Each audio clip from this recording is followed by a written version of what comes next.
പുതിയൊരു ക്ലാസ്സിലേക്ക് സ്വാഗതം. ഈ ക്ലാസ്സിൽ പേഴ്സണാലിറ്റിയെക്കുറിച്ചാണ് പഠിക്കാൻ പോകുന്നത്. പേഴ്സണാലിറ്റി അഥവാ വ്യക്തിത്വം. ഓക്കെ, പേഴ്സണാലിറ്റി എന്ന പദം പേഴ്സോണ എന്ന ലാറ്റിൻ വേർഡിൽ നിന്നാണ് രൂപപ്പെട്ടത്. ഓക്കെ, പേഴ്സോണ എന്ന ലാറ്റിൻ വേർഡിൽ നിന്നാണ് പേഴ്സണാലിറ്റി എന്ന പദം രൂപപ്പെട്ടത്. ഓക്കെ, പേഴ്സണ എന്ന വാക്കിൻ്റെ അർത്ഥം പോയ്മുഖം അഥവാ മാസ്ക്, ഫേക്ക് ഫേസ് എന്നൊക്കെയാണ്. പോയ്മുഖം, മുഖം മൂടി എന്നൊക്കെയാണ് അതിൻ്റെ അർത്ഥം. പിന്നീട് അതിനെ നടൻ എന്നൊരർത്ഥത്തിൽ ഉപയോഗിക്കാൻ തുടങ്ങി. ഓക്കെ, അപ്പോൾ പേഴ്സണ എന്ന ലാറ്റിൻ വേർഡിൽ നിന്നാണ് പേഴ്സണാലിറ്റി എന്ന പദം രൂപപ്പെട്ടത്. അതിൻ്റെ മീനിങ് എന്താണ്? പോയ്മുഖം, മുഖം മൂടി, പ്രധാന വ്യക്തി, മഹാൻ, നടൻ എന്നൊക്കെയാണ്. ഓക്കെ,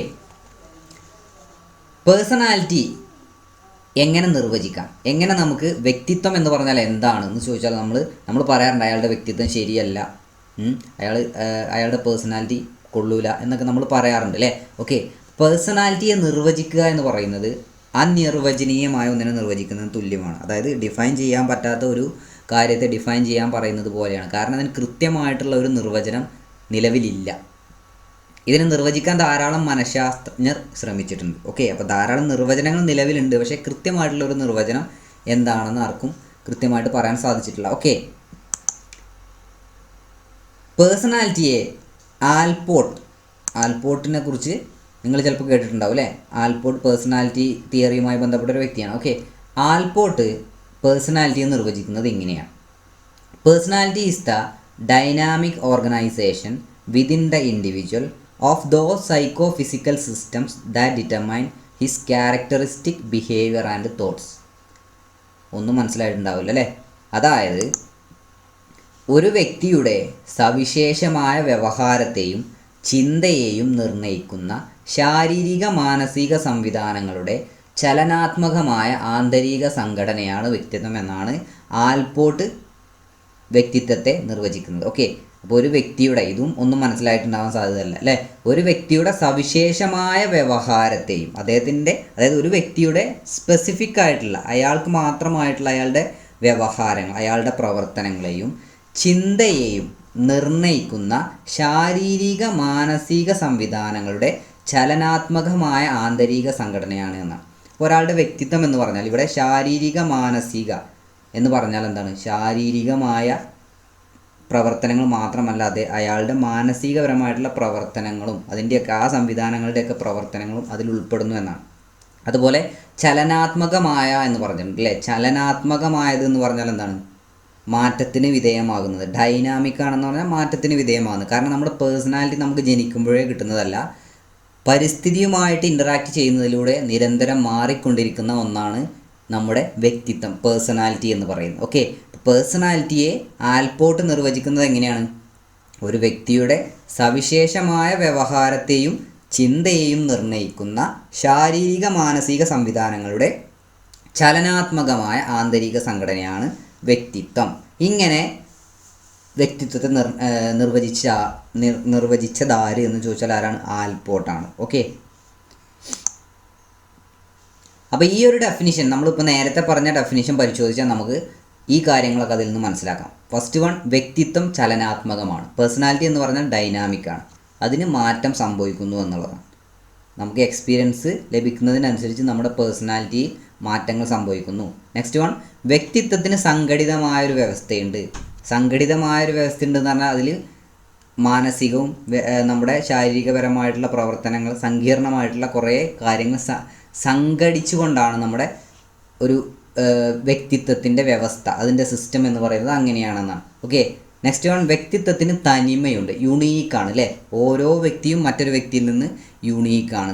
അപ്പോൾ നമ്മുടെ ഒരു വ്യക്തിയുടെ വ്യക്തിത്വത്തിന് തനിമയുണ്ട്, ഓരോ വ്യക്തിയുടെയും വ്യക്തിത്വത്തിന് തനിമയുണ്ട്. ഓക്കെ, നെക്സ്റ്റ് വൺ, ശാരീരികവും മാനസികവുമായ വ്യവഹാര സവിശേഷതകൾ ഉൾക്കൊള്ളുന്നു. ഇപ്പോൾ ഒരു വ്യക്തിയുടെ ശാരീരികപരമായിട്ടുള്ളതും അതുപോലെ മാനസികപരവുമായ വ്യവഹാര അഥവാ പെരുമാറ്റ പ്രവർത്തന സവിശേഷതകൾ അതിൽ ഉൾപ്പെടുന്നു, വ്യക്തിത്വം എന്ന് പറയുന്നതിൽ ഉൾപ്പെടുന്നു എന്നുള്ളത്. നെക്സ്റ്റ് വൺ, പരിസ്ഥിതിയോടുള്ള വ്യക്തിയുടെ സമായോജനമാണ് വ്യക്തിത്വം. പരിസ്ഥിതിയുമായി ആ വ്യക്തി എങ്ങനെയാണ് ഇൻട്രാക്ട് ചെയ്യുന്നത്, എങ്ങനെയാണ് അഡ്ജസ്റ്റ് ചെയ്തു പോകുന്നത്, അത് അയാളുടെ വ്യക്തിത്വവുമായി ബന്ധപ്പെട്ടതാണ് അല്ലേ.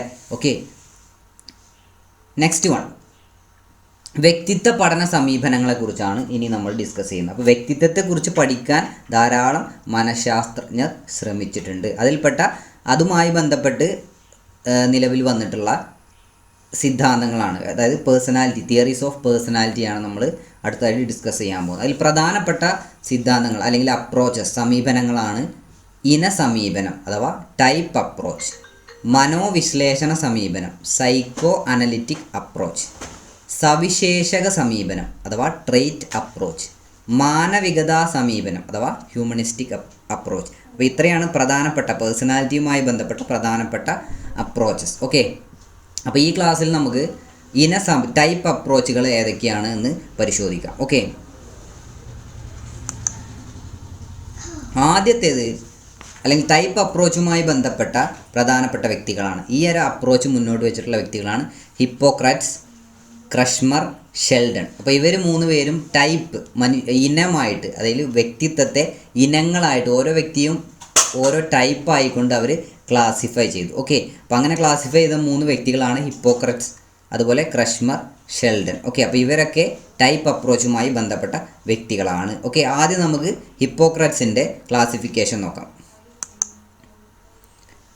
ഹിപ്പോക്രാറ്റ്സ് മനുഷ്യരെ ക്ലാസിഫൈ ചെയ്യുന്നത്, അദ്ദേഹത്തിൻ്റെ അഭിപ്രായത്തിൽ മനുഷ്യ ശരീരത്തിൽ 4 തരം രസങ്ങളുണ്ട് എന്നാണ് പറഞ്ഞത്. 4 തരം ഫ്ലൂയിഡ്സ്, രസങ്ങളുണ്ട്. അപ്പോൾ അത് ഏതൊക്കെയാണ്?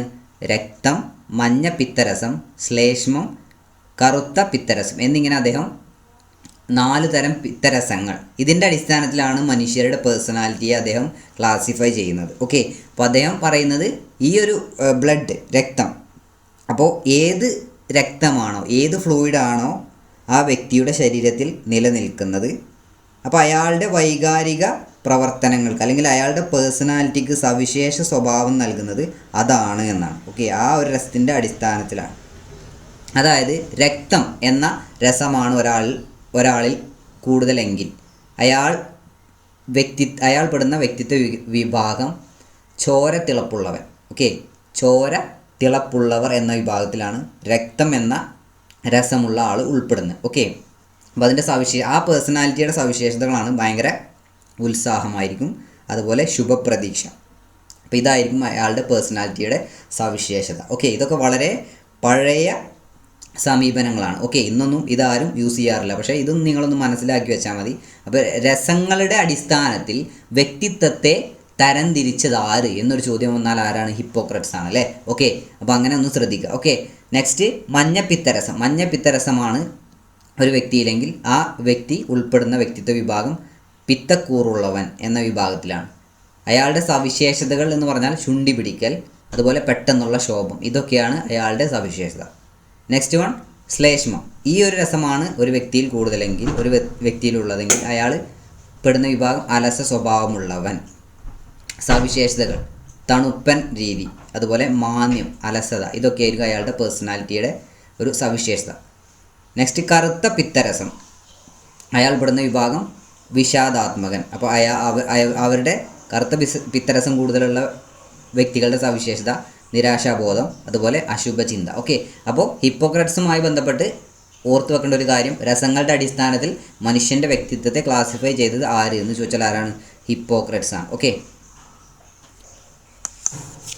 നെക്സ്റ്റ് ക്ലാസിഫിക്കേഷനാണ് ക്രഷ്മറുടെ ക്ലാസിഫിക്കേഷൻ. ഓക്കെ, അപ്പോൾ ക്രഷ്മർ ഒരു ജർമ്മൻ മനോചികിത്സകനായിരുന്നു, ഒരു സൈക്കാട്രിസ്റ്റ് ആയിരുന്നു. അപ്പോൾ അദ്ദേഹത്തിൻ്റെ അഭിപ്രായത്തിൽ മനുഷ്യൻ്റെ കായിക ഘടന, ഓക്കെ, മനുഷ്യൻ്റെ കായിക ഘടനയും അതുപോലെ വ്യക്തിത്വവും തമ്മിൽ ഭയങ്കര ബന്ധമുണ്ട്, അടുത്ത ബന്ധമാണ് ഉള്ളത് എന്നാണ് അദ്ദേഹം പറയുന്നത്. എന്നിട്ട് അദ്ദേഹം 3 തരം കായിക ഘടനകളെക്കുറിച്ച് പറയുന്നു.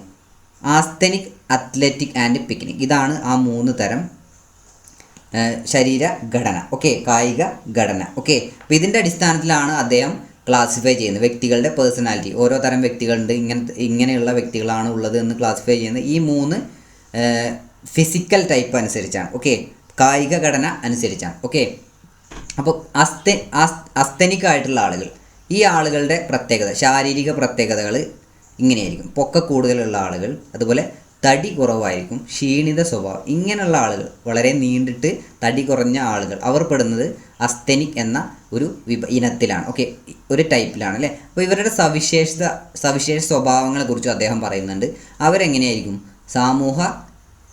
സമൂഹ ബന്ധങ്ങൾ പുലർത്താതിരിക്കുന്ന ആളുകളായിരിക്കും. അതുപോലെ തന്നിലേക്ക് ചുരുങ്ങുന്ന ആളുകളായിരിക്കും. അതായത് ഇൻട്രോവേർട്ടൊക്കെ ആയിട്ടുള്ള ആളുകൾ അല്ലേ. സമൂഹ ബന്ധങ്ങൾ വല്ലാതെ ഉണ്ടാവില്ല. അതുപോലെ തന്നിലേക്ക് ചുരുങ്ങുക, സ്വന്തം കാര്യങ്ങൾ, ഗൗരവ സ്വഭാവം കാണിക്കുക, അതുപോലെ ഇമോഷണാലിറ്റി, വൈകാരികത, ഇതൊക്കെയാണ് ഇവരുടെ ഒരു സവിശേഷതകൾ. ഓക്കെ, നെക്സ്റ്റ് വൺ അത്ലറ്റിക് എന്ന് പറഞ്ഞാൽ അതിൽ തന്നെ ഉണ്ട് അല്ലേ. നമുക്കറിയാം അത്ലറ്റിക് എന്ന വേർഡ് നമ്മൾ യൂസ് ചെയ്യുന്നത് ശരീരബലവും ധാർഢ്യമുള്ള ആളുകളായിരിക്കും. അവരുടെ വികസിത പേശികളുള്ള ആളുകളായിരിക്കും. അപ്പോൾ ഇവരുടെ സവിശേഷ സ്വഭാവമാണ് ഉന്മേഷ സ്വഭാവം, ശുഭാപ്തി വിശ്വാസം, ആയോജനക്ഷമത, കായിക പ്രവർത്തനങ്ങളിലുള്ള താല്പര്യം. ഇതൊക്കെയാണ് അത്ലറ്റിക് ആയിട്ടുള്ള ഇനത്തിൽപ്പെടുന്ന ആളുകളുടെ സവിശേഷതകൾ. ഓക്കെ, നെക്സ്റ്റ് വൺ പിക്നിക്കാണ് അല്ലേ.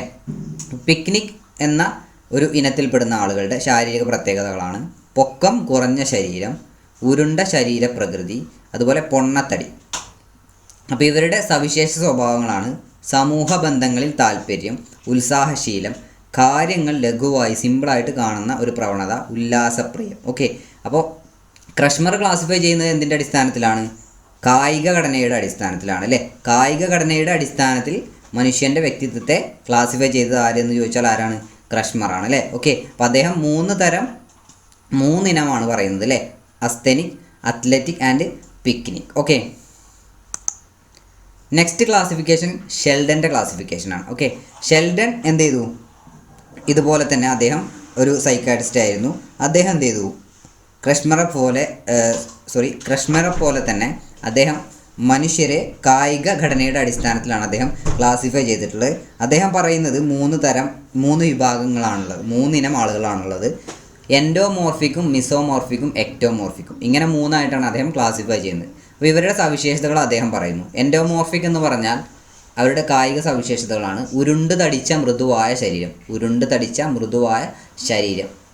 ഓക്കെ, അപ്പോൾ അവരുടെ സവിശേഷതകൾ സമൂഹ ബന്ധങ്ങളിൽ താല്പര്യം, സ്നേഹപൂർണ്ണമായ പെരുമാറ്റം. അപ്പോൾ എൻഡോമോർഫിക് ആയിട്ടുള്ള ആളുകളിൽ ഉരുണ്ട് തടിച്ച മൃദുവായ ശരീരമായിരിക്കും. അവർ സമൂഹ ബന്ധങ്ങളിൽ താല്പര്യമുണ്ട്, സ്നേഹപൂർണ്ണമായ പെരുമാറ്റം. ഇതൊക്കെയാണ് അവരുടെ സവിശേഷതകൾ.